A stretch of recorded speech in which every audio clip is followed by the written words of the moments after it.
Donc la soirée va se passer en 3 temps. D'abord une table ronde avec des échanges avec les 3 entrepreneurs qu'on a la chance d'accueillir ici. On a gardé, on veut ce moment hyper interactif, donc on a gardé un temps d'échange aussi pour que vous puissiez poser vos questions aux différents interlocuteurs. Et puis, vous l'avez vu après, il y a quelques rafraîchissements et de quoi grignoter pour un moment de networking ici dans nos locaux. La thématique qui nous anime ce soir, c'est celle de l'hypercroissance dans la food et la food tech, on va dire représentant des deux milieux. Ce qu'on entend par hypercroissance, c'est des chaînes de restauration ou des startups qui connaissent une accélération très forte, qui vont faire x2, x3 de chiffre d'affaires tous les ans, qui vont étendre à vitesse grand V leur maillage territorial et qui, du coup, en conséquence, voient leurs équipes aussi croître très fortement pour soutenir cette croissance. Et les questions qui vont nous intéresser ce soir, c'est comment est-ce que ces 3 entreprises se sont créées, sur quelles idées, comment on fait pour partir d'une première idée, d'un premier ligne de code, d'un premier bagel ou d'un premier poké pour arriver à des croissances comme le connaissent nos 3 entrepreneurs. Donc comme je vous l'ai dit tout à l'heure, on a ce soir autour de la table Jérôme Varnier, qui est le fondateur d'Innovorder, créé en 2014 avec annoncé aujourd'hui une levée de fonds de 10 millions d'euros. On a Maxime, qui est le fondateur de Pokawa, qui est une chaîne créée en 2017, donc il y a 1 an et demi, avec déjà 15 points de vente ouverts. Et Julien, avec la chaîne Des Chefs, qui elle existe depuis un petit peu plus longtemps, depuis 2015, et déjà 40 unités présentes en France. L'idée de cette table ronde, c'est qu'on va donc aborder toutes les thématiques dont je vous ai parlé, mais surtout, moi je vous fais confiance à vous 3 pour que ce soit le plus interactif possible. Mes questions sont de là juste pour guider, mais n'hésitez pas à amener d'autres thématiques, à rebondir sur ce que disent les autres, voire les contredire si vous n'êtes pas d'accord. Voilà. Mais c'est vraiment un élément clé, il faut que ce soit vivant, puis on gardera du temps bien sûr après pour les questions. Et donc là, je trouve que j'ai beaucoup parlé, donc je vais vous donner un petit peu la parole. Ce qui serait intéressant déjà juste en quelques mots, c'est que chacun à votre tour, vous puissiez vous présenter, qui vous êtes, votre âge, à quel moment vous avez lancé cette boîte, pourquoi, juste en quelques mots pour lancer les hostilités. On va laisser peut-être Maxime commencer à ce moment-là. On va partir dans ce sens-là. Maxime, je te laisse la parole. Bonjour à tous, donc moi Maxime Buller, j'ai 27 ans. Je suis cofondateur de Pokawa, pour ceux qui connaissent, tant mieux, pour ceux qui ne connaissent pas, c'est des pokés. Donc on est aujourd'hui à Paris, à Nice, à Nantes, Aix, Bordeaux, et on a ouvert en juillet 2017. Voilà, j'ai fait une école de commerce, pour être très bref, j'ai fait une école de commerce qui est ma business school. J'ai été diplômé en juillet 2017, on a directement monté le premier restaurant sur une idée de Samuel Carré et de moi-même, après avoir voyagé au Pérou. Voilà. Merci. Bonjour à tous, moi je suis Julien Perret. Pareil, vous connaissez peut-être pas tous l'enseigne BeachChef qui n'est pas encore hyper développée en France. J'ai commencé ça, alors, je suis ingénieur de formation, j'ai un parcours avant ça, puis un jour j'ai voulu me lancer dans la restauration un peu au pif. En 2015, j'ai créé BeachChef et effectivement, aujourd'hui, on est une quarantaine de points de vente, on sera quasiment 55, 56 à la fin de l'année. Et sur un modèle qui a complètement évolué depuis 3-4 ans. Enfin, on a fait de la grosse croissance et aussi de l'évolution complète et de la remise en question complète de modèle, ce qui n'est pas courant, effectivement, non plus. Jérôme, je te laisse conclure. Bonjour à tous, donc bienvenue chez Innovorder, on est ravis de tous vous accueillir. Pour me présenter rapidement, donc Jérôme Varnier, comme on l'a dit, je suis un des fondateurs d'Innovorder qui j'ai créé avec Romain et Olivier fin 2014. J'ai 28 ans, on a créé Innovorder quand on était encore étudiant, en année de césure, moi en école de commerce et mes deux associés en école d'ingénieur, avec l'idée que quelque chose allait se passer dans le monde de la restauration, ça va être un peu le thème d'aujourd'hui, qu'il y avait une transformation digitale très profonde, que le métier de restaurateur se transformait radicalement. On avait identifié ça à la fois en étant, comme on est tous clients de restaurants, mais aussi en travaillant un petit peu dans ce milieu-là. Et donc on a détecté cette opportunité de créer ce logiciel qu'aujourd'hui on commercialise autour de la prise de commande, de l'encaissement, de la vente de commandes, de la vente e-commerce, de la fidélisation client. Si vous voulez en savoir plus d'ailleurs, on pourra après aller dans le showroom si vous voulez avoir une démo. Et nous, alors, on a créé Innovorder il y a 4 ans maintenant, on est un peu 50 employés, et comme Justin l'a dit, on est très heureux d'annoncer aujourd'hui, le hasard du calendrier, une levée de fonds de 10 millions d'euros qui, j'espère, va nous permettre de passer encore à l'étape suivante. Merci beaucoup. Alors, dans cette toute première partie, je voudrais qu'on revienne un peu sur la genèse de vos entreprises, comment est-ce que vous vous êtes lancé. Et moi, il y a une chose qui m'a marqué quand on a échangé tous là, en préparation de ce rendez-vous. Je vais commencer par toi, Julien. Tu es su qu'il y avait plus d'expérience avant de te lancer, puisque tu l'as dit en introduction, 10 ans d'expérience professionnelle avant de créer cette entreprise, le monde merveilleux du conseil en stratégie. Est-ce que tu peux nous dire pourquoi tu as démissionné et pourquoi quelle mission t'a fait démissionner? Pourquoi est-ce que tu as quitté ce monde-là? Et surtout, non, pourquoi est-ce que tu t'es lancé dans la restauration? Pourquoi, à l'origine, le bagel pour commencer? Je ne sais pas ce qui t'a intéressé quand je l'ai raconté au téléphone. Parce que j'aime le parcours. Pourquoi j'ai démissionné? En fait, l'histoire, elle est tellement cliché, mais c'est pas grave. Ça faisait 10 ans que j'étais dans ce métier-là. J'avais un choix qui était de passer associé au cabinet où j'étais, ou rien. Et je suis parti faire le tour du monde pendant 3 mois, et quand on revient, je dis oh, bah non, associé c'est complètement con, je veux pas faire ça, je vais lancer un truc. Enfin, voilà, avec plein de rêves dans les yeux.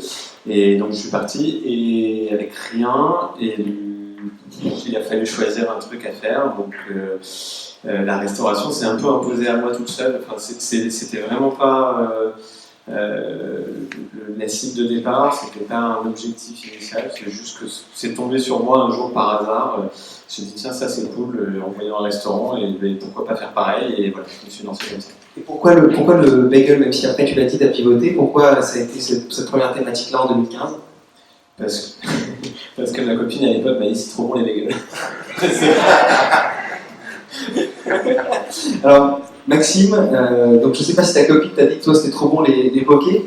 En revanche, toi tu as un profil un peu différent, tu connaissais déjà le monde de la restauration, tu as surtout, tu me disais, travaillé chez McDo, tu as été livreur Stuart. Stuart, Deliveroo, j'ai tout ça. Bon, donc tu as fait à peu près tous les autres, donc tu connaissais un peu ce monde de la restauration. Qu'est-ce qui t'a poussé toi à te lancer avec ton associé?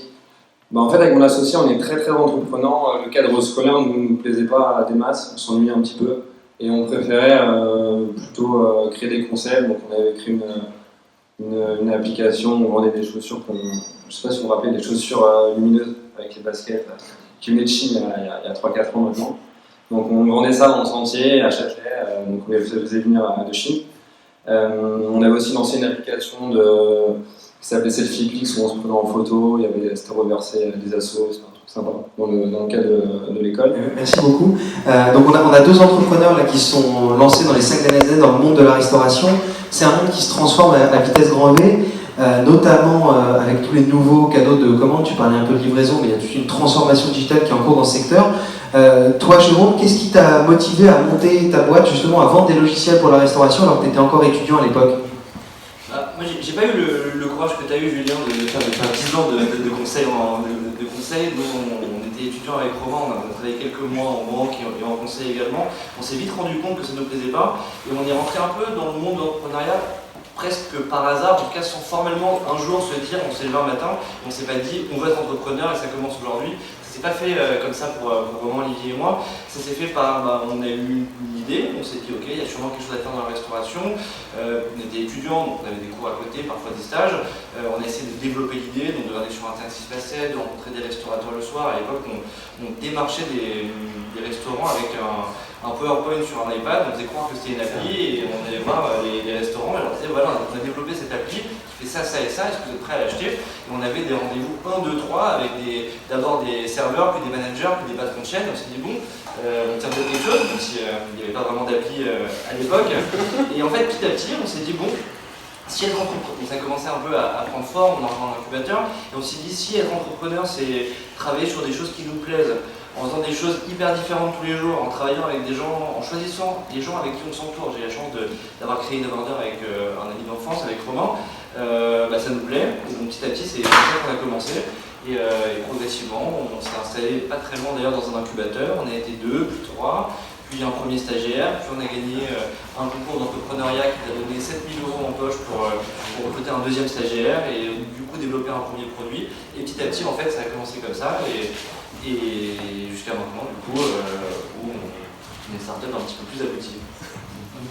Alors Jérôme, toi, donc vous êtes 3 associés en tout. Toi, Maxime, tu es avec un associé, Julien tout seul. Est-ce que ce qui m'intéresserait, et ce qui peut être intéressant de partager aussi, c'est qu'est-ce que ça vous a apporté, vous, toi Jérôme, toi Maxime, d'avoir quelqu'un, et peut-être à l'inverse, toi, est-ce que Julien, ça t'a manqué? Après, ça pourrait être intéressant que tu tu témoignes de ça, parce que parfois peut-être dans les difficultés, tu te dis que tu aurais bien aimé avoir quelqu'un pour faire du ping-pong avec toi et débloquer les situations.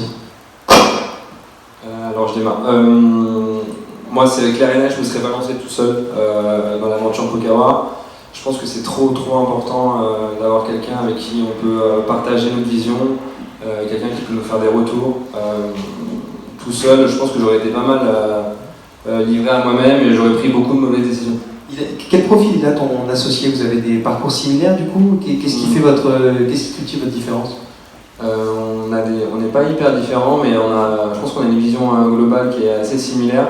Simplement, lui, il est plus axé sur la partie chiffres, finance, partie management, ressources humaines. Et moi, je suis plus axé sur la livraison, forcément, je faisais beaucoup de livraison. Sur le produit, sur le marketing, c'est des choses qui me plaisent, et lui, il y a un peu moins. Donc, du coup, on se complète bien sur ces côtés-là. Mais voilà, surtout, je pense qu'on s'est beaucoup entraîné au début.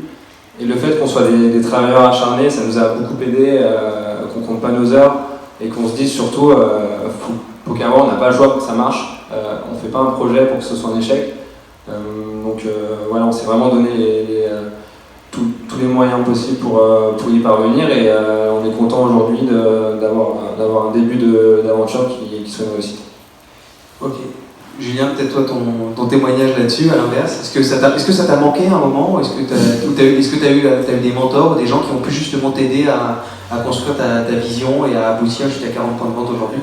Enfin, on a tous des mentors, des gens qu'on rencontre, de toute façon c'est important. Je vais plutôt rebondir sur le ça m'a manqué parce que c'est assez profond. Enfin, si certains d'entre vous veulent un jour se lancer ou sont lancés ou sont tout seuls, c'est le seul regret que j'ai d'être seul. C'est bien d'être seul pour certains aspects parce qu'effectivement on mène sa barque et puis on a un pouvoir décisionnel fort. Néanmoins, c'est une aventure, c'est ça qui est assez sympa. L'hypercroissance, on voit toujours ça comme c'est génial, le mec il a 40 restaurants, 3 ans, c'est super et tout. Je pense qu'on n'imagine pas la galère que c'est derrière, opérationnellement, financièrement, sur sa vie perso, etc. Et ça, je pense que s'il y a un truc pour lequel j'en regrette d'être tout seul, c'est ça, parce que je suis tout seul face à ça. Quand j'ai un truc qui ne va pas, quand j'ai un problème financier, en fait j'ai personne avec qui en parler, je ne peux pas aller en parler à mes employés, je ne vais pas en parler à la maison. Donc, ce truc-là manque beaucoup d'avoir un égal à qui on peut parler et à qui on peut échanger. Après en soi, j'avais personne avec qui me lancer à l'époque, avec qui je le sentais, donc c'est comme ça et je m'en remettrai. Mais voilà, pour parler ça m'a manqué sur cette dimension-là. Ouais. Ok, merci. Jérôme, toi tu veux ajouter quelque chose là-dessus? Comment ça se passe quand on est trois, le process de décision? Comment vous répartissez les tâches? Non, je suis très d'accord avec ce qui a été dit, donc je ne vais pas répéter, ça ne sert pas à grand chose, mais peut-être pour compléter, s'il y a des gens qui sont déjà entrepreneurs ou qui ont vocation à s'associer avec des gens, je pense que ce qui est hyper important, donc tu l'as dit un petit peu, on partage énormément de choses avec ses associés, c'est globalement assez difficile, c'est des décisions difficiles, et donc l'important je pense avec ses associés c'est en premier de partager les mêmes valeurs, c'est ça qui est vraiment essentiel dans le cas d'une association, parce qu'on connaîtra des moments difficiles, ça va mal se passer, il va falloir prendre des décisions difficiles, on va être fatigué, il y aura des problèmes, et donc c'est hyper important d'avoir ce socle et de vérifier ça dès le jour 1, qu'on partage les mêmes valeurs et qu'on a un peu la même grille d'analyse, la même grille de lecture des différentes situations qui vont être devant nous. Ça c'est le premier point qui est vraiment important. Après le deuxième, c'est la complémentarité. J'ai aussi la chance d'avoir deux associés avec qui on est extrêmement complémentaires. On n'a pas les mêmes compétences, on ne fait pas la même chose. Donc il n'y a pas de risque de trop se marcher dessus. Et après seulement les compétences pures qui viennent d'après moi en troisième temps. Merci beaucoup. Alors avant qu'on passe à la thématique de l'hypercroissance et qu'on parle chacun des trajectoires de vos entreprises, j'avais une dernière question. Quand on parle de start-up, on a souvent l'image de Steve Jobs et son associé dans leur garage, Hewlett et Packard aussi, les premiers ordinateurs, les fameux garages de Palo Alto. Moi, ce qui m'intéressait, c'est que vous nous racontiez juste en quelques mots, mais c'était quoi votre premier point de vente, certainement une première cuisine chez vous, à faire goûter aux amis. Comment est-ce qu'on se lance, comment est-ce qu'on démarre dans la restauration? C'était quoi votre garage à vous finalement? J'avais pas de garage. En réalité, j'ai travaillé chez moi, effectivement, dans mon studio. Et oui, les premières recettes, on les fait dans la cuisine du studio, machin. Enfin, bon, ça n'a rien d'aussi extraordinaire que le mythe du garage de Steve Jobs et tout ce qu'on peut en raconter. Enfin, j'ai travaillé chez moi, beaucoup dans la rue, beaucoup dans les cafés, parce qu'en réalité, quand on veut lancer un premier restaurant, on a tellement peu conscience de ce qui est un bon emplacement ou de ce qu'on doit faire qu'on passe son temps à tourner et à chercher où est-ce qu'il faudrait se mettre. Et après, le restaurant est devenu ma maison secondaire, entre guillemets, et mon lieu de test. Effectivement, on y passe beaucoup de temps et je prends beaucoup de temps. En réalité, j'ai commencé à avoir des vrais bureaux et à travailler comme une vraie entreprise, entre guillemets, au bout d'1 an et demi. Donc ça a été assez rapide. Mais ouais, pendant la première année, on se balade, quoi. Toi, Maxime, je crois que c'était, tu me racontais tout à l'heure, c'était le Franprix en bas de chez toi pour acheter des avocats et du riz et ta cuisine qui te servait de labo, c'est ça? Voilà, exactement. On avait la chance d'habiter juste à côté, au Montorgueil. Et on a démarré au début, c'était chaotique, mais pas de commande.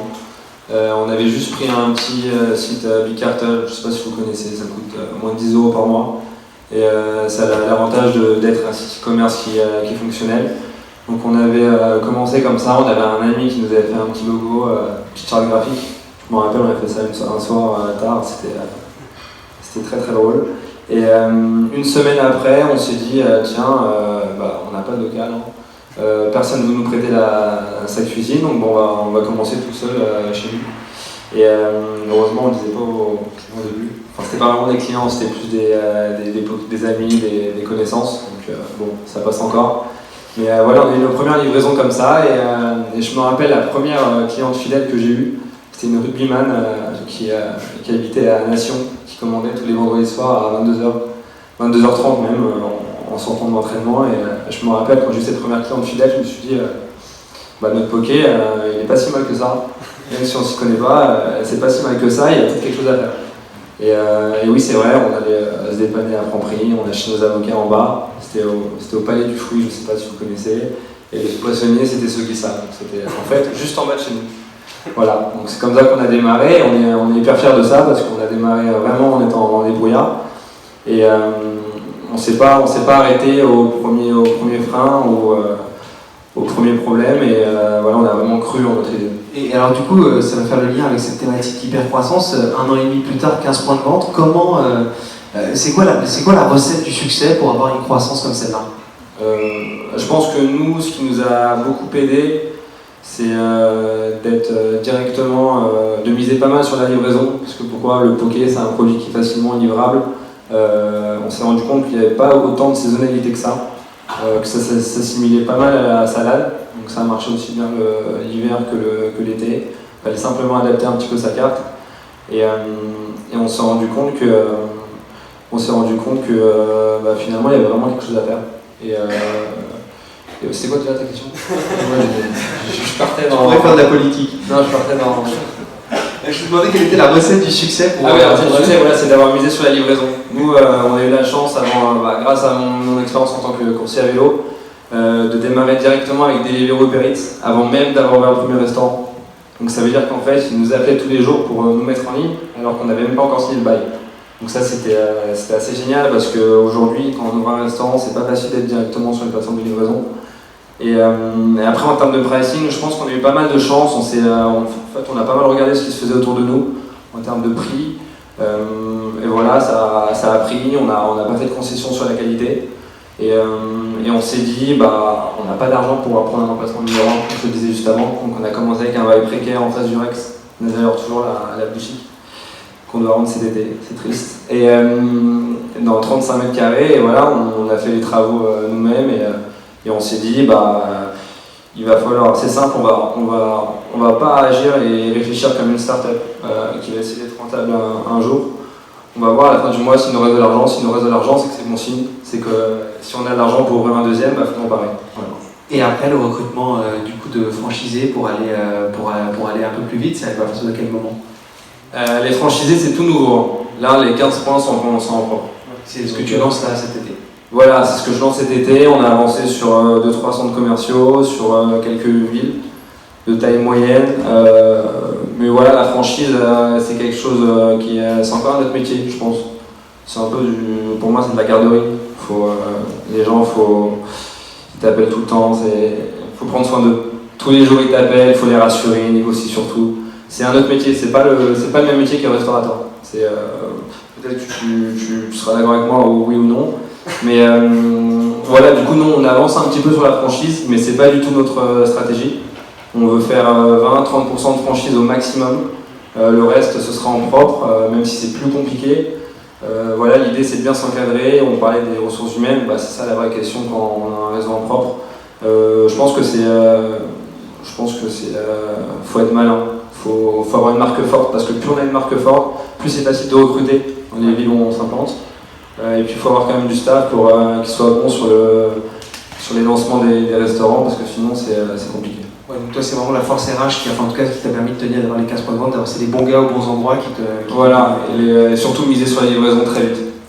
Et toi Julien, du coup je sais que toi t'es parti un petit peu plus tôt dans la franchise, c'est ça qui t'a été aussi à passer un cap à un moment? Ouais, en fait je vais rejoindre ce qu'a dit Maxime, si ce n'est qu'on a pris le chemin inverse nous les Bichette, mais je rejoins sur un point, c'est pas le même métier, et en fait il y a un moment il faut choisir dans l'action. Je pense que, sans aller même dans l'hypercroissance, je pense que la réussite c'est déjà effectivement à un moment se dire moi il faut que je choisisse un métier parce que je peux pas encadrer des succursales comme les franchises. Nous on en a 10 des succursales qu'on est en train de céder progressivement à des franchisés, on va en garder parce que c'est important pour nous d'avoir connaître notre métier, savoir ce qu'on fait. Néanmoins, c'est des métiers tellement différents et on ne peut pas encadrer une succursale comme on encadre une franchise qu'il a fallu choisir. Et nous, on a eu la chance d'avoir des premiers franchisés qui ont été très en réussite, plus que nous en l'occurrence, plus que des restaurants à moi. Ce qui nous a guidés dans cette direction-là au départ. C'est effectivement le métier que j'ai construit moi. Derrière le succès des premiers points de vente, qui était probablement pas aussi fort que Pokemon parce qu'on n'avait pas cet axe livraison. On avait des points de vente qui marchaient bien, qui étaient rentables. Le fait d'avoir vite des franchisés fait qu'on a très vite, pour le coup, investi lourdement sur ce pan de métier-là pour devenir franchiseur réellement. Et qu'aujourd'hui, cette partie succursaliste, on la laisse un peu de côté. Et effectivement, la franchise permet un développement qui est assez fort, qui est moins dur qu'en succursale parce que financièrement, il y a moins de capex ou de fonds à lever. Et par contre, c'est un métier qu'il faut tenir avec les tripes. Et effectivement, j'aurais pas dit la garderie, parce qu'en soi, les succursales, je trouve que c'est la garderie aussi. Mais il y a un peu de ça, c'est tous mes petits-enfants et ils ont tous leurs petits caprices et leurs petits trucs et c'est vrai que c'est un truc qui s'apprend sur le temps parce que très très vite ça peut partir dans tous les sens et je dirais à contrario de la succursale où il y a un modèle gagnant et puis on duplique et il faut être très fort en RH. Nous le modèle n'est pas si important que ça, par contre la capacité à faire que les gens comprennent ce qu'on leur dit et puis fassent ce qu'on leur dit, ça c'est le truc gagnant derrière. Merci beaucoup. Alors Jérôme, je ne vais pas te demander toi si c'est la garderie chez Innovorder. En revanche, non, aujourd'hui, toi pour le coup, on compte plutôt en milliers de points de vente qui sont clients aujourd'hui. Je crois qu'il y a une thématique qui est aussi forte dans l'hypercroissance. On voit beaucoup de témoignages en ce sens. C'est comment est-ce que on arrive toujours à rester proche de ses clients. Toi, Jérôme, aujourd'hui, tu le disais, tes premiers clients c'était les indépendants dans la rue. Maintenant, c'est des chaînes comme Béchef ou Pokawa ou des acteurs comme Courtepaille, comme Elior. Comment on fait au bout de 5 ans pour rester proche de ses clients et rester proche des attentes du terrain? C'est effectivement une question essentielle parce que je pense que le point commun derrière toutes les entreprises qui se lancent et qui réussissent, c'est de répondre à un besoin réel, identifié, auquel on ne répondait pas forcément avant. Et donc ça, nécessairement, ça vient d'une proximité très forte avec le terrain, avec les clients, de tests, de retour d'utilisateurs, de retour d'expérience. C'est comme ça que je pense qu'on a tous commencé. C'est évidemment comme ça qu'Innovorder a commencé. Au début d'Innovorder, mes associés et moi, on était pendant plusieurs semaines serveurs dans tous les restaurants qu'on équipait, qu'on déployait, on essayait de voir, on interrogeait tout le monde, on filmait, on essayait de comprendre, on adaptait tous les jours. Et progressivement, on grandit, on a de plus en plus de clients, il y a des nouveaux métiers qui apparaissent, des nouvelles problématiques. Et petit à petit, forcément, on ne peut plus être physiquement présent tous les midis ou tous les soirs dans les restaurants qu'on déploie. Donc la clé, pour garder cette dynamique et de s'assurer qu'on répond toujours aux besoins des clients, c'est de mettre en place une mécanique. En fait, c'est d'imaginer son entreprise, son organisation en mettant le client au centre de tout ce qui va être imaginé, de tout ce qui va être développé, et d'avoir des représentants des clients dans une boîte comme Innovorder qui fait donc de la tech, qui développe un logiciel, on a un pôle produit qui du coup va être le pôle qui représente les clients au sein de la structure et qui doit nécessairement passer l'essentiel de son temps avec les clients. Je me permets, parce qu'on se connaît depuis quelques temps, je fais partie des gens qui est venu voir un jour avec sa tablette. Avec son PowerPoint. Le sentiment que j'ai, parce que j'en ai connu beaucoup des prestataires de caisse et puis des startups, ce qui fait, alors, sans vous envoyer de fleurs, vous n'êtes pas parfait, mais néanmoins ce qui fait aussi la différence, en tout cas chez eux, dans la tech, mais ça va se retrouver dans la resto aussi, parce que quand on entend Maxime, c'est pareil, pour moi c'est la vision que vous avez, c'est-à-dire qu'il y a un truc qui fait la différence entre beaucoup de gens que j'ai rencontrés et vous, c'est qu'il y a une vision sur le long terme, c'est pas juste le client ou juste je vais faire de la caisse, c'est un moment comment je vais au-delà de ce qui se passe ou comment je me focalise sur une cible et vraiment je vais aller au bout de cette cible-là, sans me dire bon bah ça j'ai 3 clients, ça marche, on va pas se faire chier puis on va laisser dérouler quoi. Et c'est ça que j'allais retrouver chez vous, que j'ai pas retrouvé ailleurs, donc bon, enfin, je réponds un peu à ta place. Mais... Ouais, mais parce que c'est une des clés d'hypercroissance en fait, pour revenir un peu à l'action d'hypercroissance. C'est pas magique l'hypercroissance, donc déjà la première étape c'est de décider qu'on veut être en hypercroissance, c'est pas forcément évident, on peut être entrepreneur et pas forcément avoir envie de vivre ces soubresauts liés à une entreprise qui fait x2, x3 ou x10 même dans une année. Donc c'est de fixer une ambition très forte avec une vision associée et de sans cesse se fixer des objectifs extrêmement ambitieux et de rendre possible ce que la plupart des gens pensent impossible. Ouvrir 50 restaurants en 3 ans, je pense que quand tu as dû demander le conseil, Julien, je pense que beaucoup t'ont dit ça n'existe pas, c'est impossible. Ouais, et puis la vision que encore une fois, à mon petit niveau, mais la vision que j'ai aujourd'hui, quand j'en parle aux gens autour de moi, les gens me disent ah non mais arrête de rêver non plus, enfin t'as déjà fait beaucoup, arrête-toi. Et en fait non, en fait la vision elle ne peut pas s'arrêter à ça y est j'ai atteint mon truc. Bon, maintenant j'ai les 40 franchisés, on va les laisser tourner, moi j'ai le cash qui rentre, je suis content. Si on est là, pour moi, on peut pas viser l'hypercroissance ou même de la croissance à terme parce que oui, il y a besoin de cette espèce de graine, je ne sais pas l'expliquer, mais d'un groupe de personnes ou d'une personne qui sont dans une direction, qui voient un truc très loin et qui se disent mais on va y arriver à ce truc. Toi Maxime, c'est quoi en tout cas ta vision, les prochaines étapes pour une chaîne comme Pokawa? Tu m'as dit il y a la franchise, et où est la lutte pour vous? Qu'est-ce que vous visez? Nous on est parti, vraiment quand je te répète, on est parti de rien, donc c'est une vraie satisfaction pour nous d'être arrivé déjà à 15. L'idée c'est que je me suis rendu compte avec mon associé, c'est que plus le temps passait, plus on s'ennuyait très vite après avoir ouvert un point de vente. Donc en fait il y avait l'adrénaline de l'ouverture, est-ce que ça a marché, est-ce que ça n'a pas marché. Et après une fois qu'on la passe, une fois que ça marche, 1, 2, 3, après on se dit bon finalement c'est pas si compliqué que ça, mais aussi c'est compliqué. Après on voit d'autres choses, comme tu le disais très bien d'ailleurs, je pense qu'après tu vois plus loin, c'est d'autres challenges qui t'intéressent. La franchise en fait partie, la province en fait partie. On a vraiment peur de s'ouvrir à Nantes, quand on a ouvert à Nantes. C'est sympa pour les Nantais. Ouais, non, on avait peur parce que c'était la province. Pour la province, c'est pas Paris, parce que c'est pas le même fonctionnement, parce que les livraisons c'est un peu différent. Parce que tu mises beaucoup de ton activité sur la livraison et à l'époque tu n'avais pas de prestataire qui était. Si, il y avait des Deliveroo Uber Eats il y a à Nantes, heureusement, mais je vais dire que c'est des habitudes de consommation différentes. Le poké est beaucoup moins connu en province, c'est normal. Voilà, donc fallait justement s'habituer et s'adapter. Donc ça c'était un challenge vraiment intéressant. Et est-ce que être monoproduit, ça peut pas être un frein à un moment aussi à ta croissance? Le fait de ne proposer que du poké, tu as dit que c'était une force au début, c'est une identité très forte. Est-ce que c'est des choses auxquelles vous réfléchissez, vous? Je n'en ai pas parlé tout à l'heure, mais l'une de nos forces aussi, c'était d'être très fort dans l'exécution. Quand on ne se met plus sur le monoproduit, je pense qu'on devient moins bon sur son produit, mais on a une carte qui est plus riche, donc peut-être qu'on a une meilleure fidélisation du client. Je sais pas, peut-être. Je vais laisser Julien, parce que Julien a eu la stratégie inverse, ça va être intéressant. Ouais, voilà, c'est ça. Et du coup, nous on a misé sur le monoproduit parce qu'on s'est dit que poké ça marche, il y a un gros potentiel autour de ce produit-là.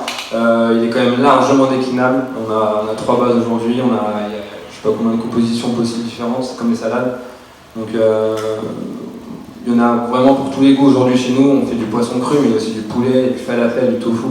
Il y a plein de déclinaisons, c'est ça qui est sympa à travailler. Et je dirais que ça peut être une faiblesse. souvent se remettre en question, presque tous les jours, tous les jours on regarde les chiffres, tous les jours on regarde si ça baisse, si ça monte, on voit nos notes au niveau des commentaires, les réputations c'est essentiel. Et par exemple, on parlait des franchisés dans nos futurs challenges, les centres commerciaux en font partie également. Et on a dû revoir notre carte pour aller en centres commerciaux parce que les centres commerciaux ils demandent d'être ouverts du matin au soir. Avec des pokés, on n'est pas ouvert le matin, pas l'après-midi. Donc on a créé une carte sucrée avec des jus pressés, des acai bowls, tout ce qui va bien. Et du coup, on est monoproduit, mais plus trop. On essaye quand même d'enrichir la carte, mais voilà, l'idée c'est de rester sur du LC et du tendance. Voilà. Okay. Toi, Julien, c'est pour le coup ce que tu me disais très vite, tu as pivoté sur cette partie produit. Mais mon problème n'était pas d'être monoproduit. Mon problème c'était, enfin, j'espère que je vais vexer personne dans la société.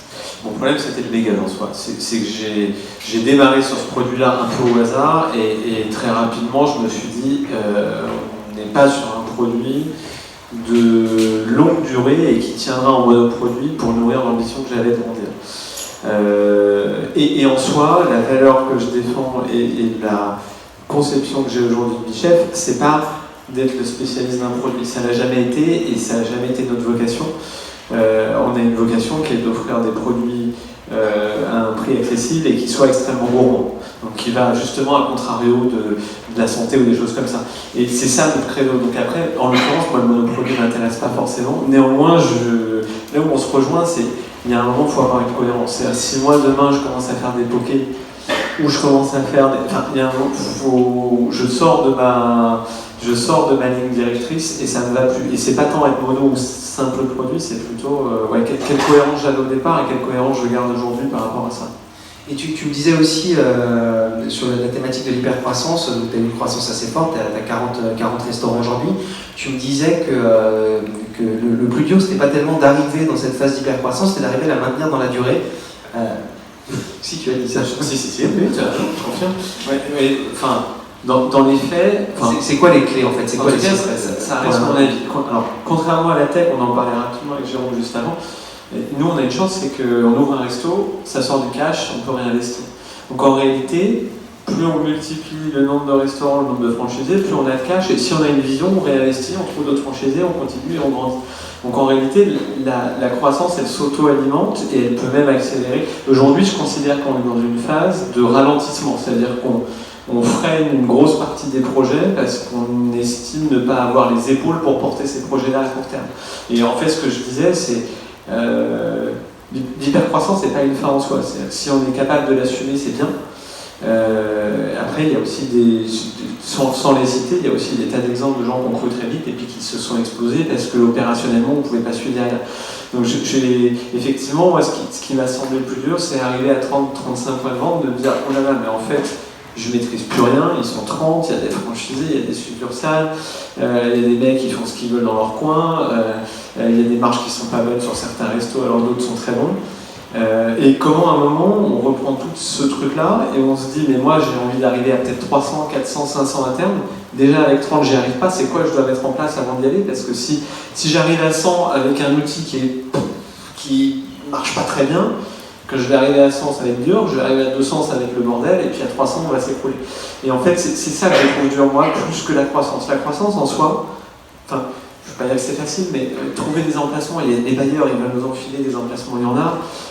Trouver des gens pour des franchises en restauration, on a de la chance, il y a aussi. Trouver des fonds, aujourd'hui, c'est pas si complexe que ça. Lever de la dette un peu plus, mais bon, ça reste réaliste.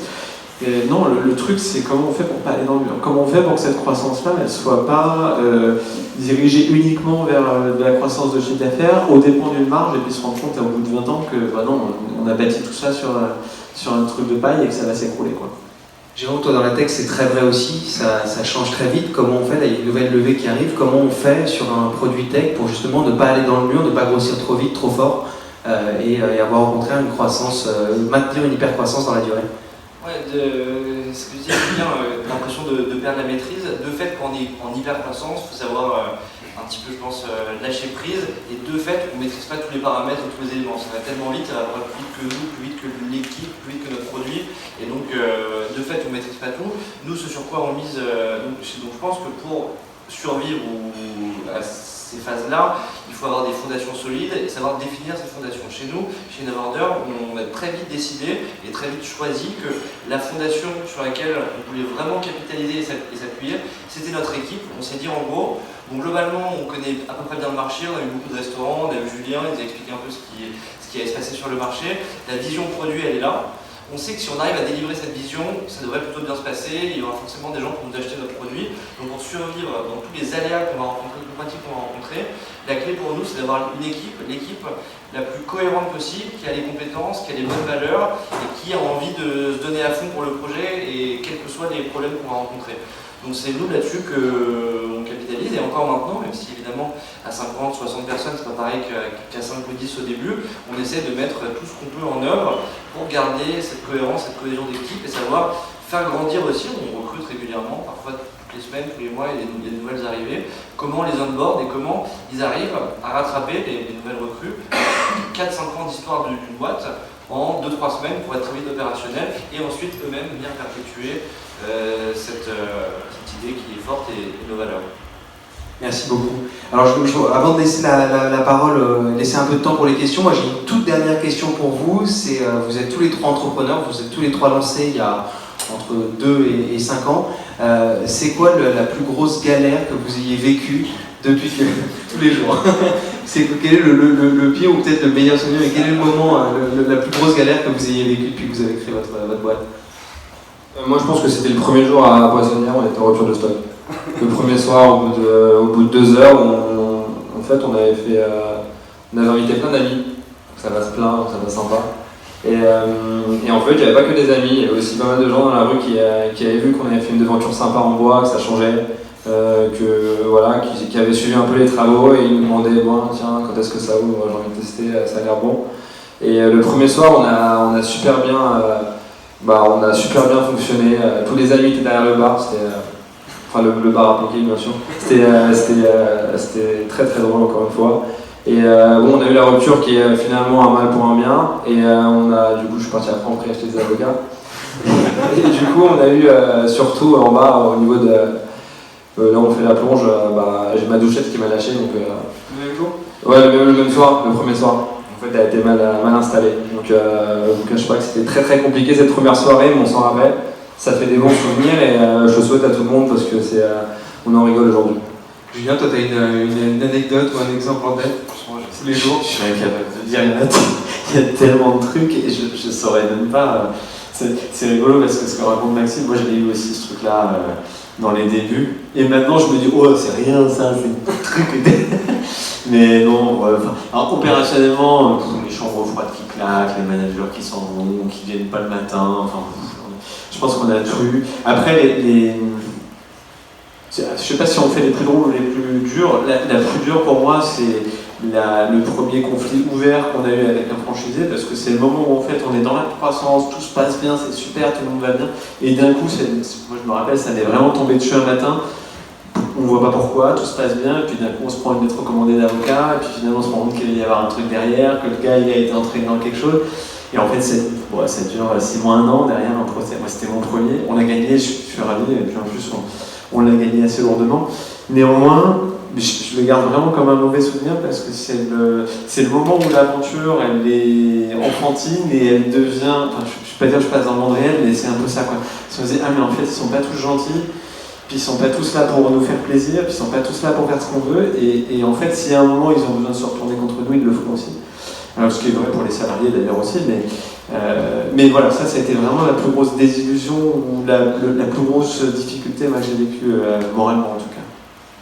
Toi Jérôme, tu as une anecdote que tu as en tête ou un souvenir que tu as envie de partager? Oui, il y en a plein, peut-être un qui nous a le plus marqué, mes associés et moi. Donc, je vous disais tout au début de la table ronde qu'on a commencé Innovorder avec un PowerPoint sur iPad, on allait voir des restos, et on a quand même fini par rencontrer quelqu'un qui nous est un fou, qui nous a dit moi je joue dans 2 mois, et un bar à pâtes, il y aura 300 couverts par jour, et je veux ta solution dans mon resto, je joue dans 2 mois. Donc à l'époque, on n'était pas vraiment parti pour créer une boîte. On s'est dit, bon, ça peut être un challenge intéressant, ça peut nous mettre le pied à l'étrier. Donc avec le développeur, on s'est mis en tête de développer ce premier logiciel de borne de commande, un peu comme vous pouvez trouver chez McDonald's aujourd'hui, qu'on allait installer donc pour l'ouverture de son restaurant. Il attendait 300 commandes pour le premier jour. On fait des tests, on termine, enfin moi je code pas, mais mon associé termine de coder 5 minutes avant le début du service. On n'est pas très serein. Les clients commandent à arriver. Et quand commence à arriver, il avait prévu son système où toutes les commandes passaient par les bornes. Il n'y avait pas de caisse où on pouvait commander, donc tout le monde devait commander par les bornes. Les gens arrivaient, commandaient sur la borne et s'envoyaient la commande en cuisine pour préparation. Et on se rend compte très vite que les gens commandent sur la borne, mais qu'il n'y a rien qui est envoyé en cuisine et que les gens commencent à attendre un quart d'heure, 20 minutes dans le restaurant. Ils se demandent ce qui se passe pour l'ouverture le premier jour. Et en fait, ça a été un élément assez fondateur parce que dans la réaction et la manière qu'on a eu de traiter le problème, en fait il y avait 4 bornes, 2 et 2 comme ça, et on s'est mis, mon associé et moi, et on notait sur un papier ce que les gens tapaient sur la tablette, qui pensaient envoyer en cuisine, et en fait on notait sur un papier, on allait nous-mêmes envoyer en cuisine. Donc ça va bien avec une phrase qu'on dit souvent en startup, fake it until you make it, c'est-à-dire faites semblant jusqu'à ce que vous n'y arriviez pas. Bon, c'est utilisé avec modération, mais ça a été un élément un peu fondateur d'Innovorder. On en parle encore souvent entre nous, de la manière, et ça représente assez bien en fait ce que c'est créer sa boîte. Je pense c'est toujours trouver des solutions hyper rapides et hyper pragmatiques en fait à un problème auquel il y en a a priori compliqué de trouver une réponse. Et finalement ça a duré quand même quelques jours comme ça. En quelques jours on a pris les commandes à la main quand ça ne marchait pas, ça a fini par marcher et on s'est dit voilà, maintenant on a un restaurant qui tourne, on l'a bien mérité et on peut capitaliser dessus et ça fonctionne bien et on répond à un vrai besoin et on peut grandir. Merci beaucoup. Merci beaucoup à tous les trois pour vos témoignages. J'espère que ça vous a plu, que vous avez appris plein de choses ce soir. Je propose déjà qu'on les remercie, qu'on les applaudisse chaleureusement.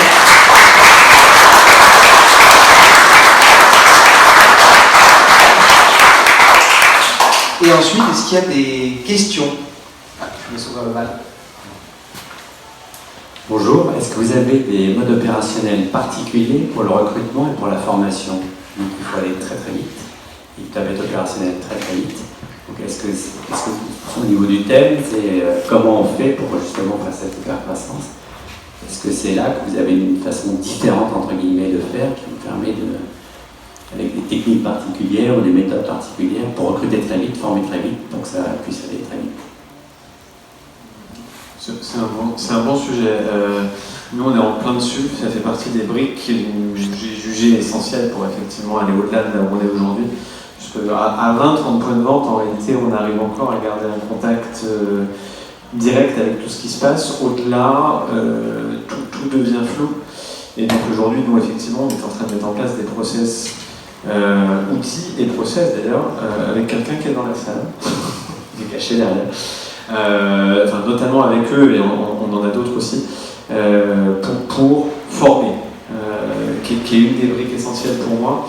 Je veux dire former et transmettre la vision, parce qu'en soi, leur expliquer comment faire un bagel, c'est facile, mais leur expliquer pourquoi on le fait et pourquoi ils doivent le vendre, c'est encore autre chose.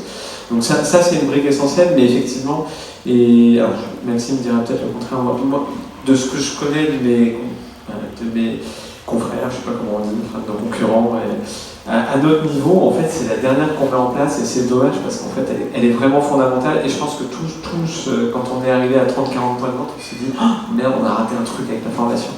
Le recrutement, par contre, je ne sais pas trop quoi répondre parce que c'est tellement aléatoire dans ce métier. Il y a des process, mais c'est tellement aléatoire que je pense qu'on a essayé des tas de choses et oui, on s'améliore avec le temps, néanmoins. En réalité, on en revient de la formation, puisque le process réel, c'est comment moi j'ai recruté, sauf que mon franchisé, il a recruté dans son coin, donc je lui apprends à recruter comme moi je l'aurais fait. Enfin, pour moi, la formation est beaucoup plus centrale que le recrutement, en tout cas avec la compétence recrutement. Je suis assez d'accord, la formation, si on veut ouvrir beaucoup de points de vente, c'est essentiel. Nous, voilà, au-delà de la création de la marque qui nous a quand même aidé à attirer des personnes assez compétentes, avec assez malines et qui partageaient très vite notre vision. Je pense que ce qui fait partie de notre ADN à Pokawa, c'est de très vite mettre les gens dans le bain. Il n'y a pas d'entretien, un premier entretien, un deuxième entretien, on s'appelle, on discute, ça sert à rien. On est mis directement sur le terrain Surtout, ce que je disais au manager au tout début, c'est de surtout pas en prendre un l'essai, parce qu'à chaque fois on en a un sur nous qui vient pas. Donc ça nous arrivait très très souvent que voilà, on fasse venir un à l'essai et personne ne vient, du coup ça bloque une après-midi. Donc l'idée c'est d'en prendre 4, 5, de les mettre à l'essai en même temps.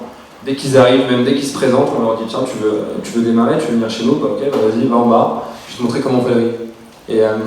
Et voilà, du coup on a démarré comme ça, donc c'était un peu brut, peut-être que c'est pas la meilleure façon de faire, mais ça nous a permis d'avoir très vite pas mal de monde opérationnel. Et aussi, je dirais dans la formation, c'est quand même un moment, il faut cadrer les choses, les fondamentaux.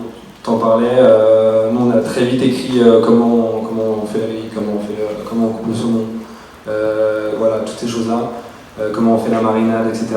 C'est important d'écrire vite tout ce qu'il faut transmettre parce qu'on ne peut pas se dupliquer. Et là on est en train de réfléchir pour passer à l'étape supérieure avec du learning, avec des choses un peu plus intéressantes et qui nous permettent, avant même que la personne démarre et contractualise chez nous, de savoir si elle a compris les bases de ce qu'était le fonctionnement d'une baraque à roi. Et voilà, si elle ne comprend pas, si elle ne passe pas l'examen entre guillemets de e-learning, on ne continue pas, quoi. Donc voilà.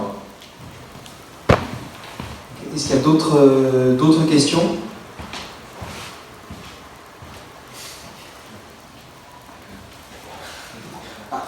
D'autres questions? Oui, alors moi j'ai une question pour Maxime. Comment est-ce que concrètement on fait pour développer ces 15 restaurants en un an? Non, depuis juillet 2017, donc 2 ans. En 2 ans. Comment est-ce qu'on fait concrètement pour lancer un restaurant? C'est quand même incroyable. Comment on fait? Le premier en juillet 2017, il a très vite marché, on a eu cette chance-là en livraison. Surtout parce qu'il y avait 8 places assises, donc on va pas très loin sur place. On a bien marché, je pense qu'on arrive au bon moment. On a eu cette chance-là parce que c'est vraiment de la chance, le time to market était vraiment top. Les gens commençaient à connaître le poké, il n'y avait pas trop d'acteurs, il y avait juste Odo Poké et Pokébar, je crois, donc on était 3. Il n'y avait pas de concurrence pratiquement, donc c'était plutôt facile. Quand tu arrives sur un marché, il n'y a pas de concurrence, c'est pas compliqué. Donc c'était moyen, tout le monde commande chez toi. Donc au début on n'était pas des experts, mais alors on avait un produit qui était intéressant, au niveau de la qualité on n'a jamais renié dessus. On était très généreux dès le début, ça nous a coûté beaucoup sur nos bénéfices et sur nos marges, mais bon, au moins les clients revenaient, donc ça c'était déjà un bon point.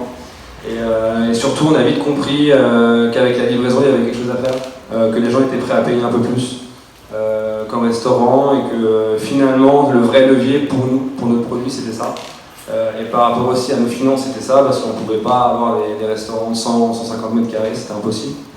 Donc on s'est dit, on va essayer d'être intelligent, de faire avec nos moyens, de dépenser le moins possible, et de surtout rester sur cette logique de prendre des petits locaux, sans cession, voilà, si possible que des locations pures, et des emplacements 1 bis, pas numéro 1, et à chaque fois dupliquer, avec peu de staff. Je pense qu'on est quand même, on n'est pas assez staffé dans les restaurants, mais au moins ça pousse les gens à être dans le rush et surtout de comprendre que voilà, chez nous, si tu veux rester, si tu veux faire partie de l'aventure et vite évoluer chez nous, il faut que tu te donnes à fond et voilà, il n'y aura pas de place pour les gens qui sont finaux. Donc voilà, c'est ce qu'on a essayé de transmettre comme vision et comme stratégie depuis le début, donc c'est utiliser le peu d'argent qu'on avait et tout réinvestir, donc s'autofinancer sur toutes les ouvertures. Et c'est ce qu'on a fait pour tous les points de vente. Voilà. Merci. Autre question?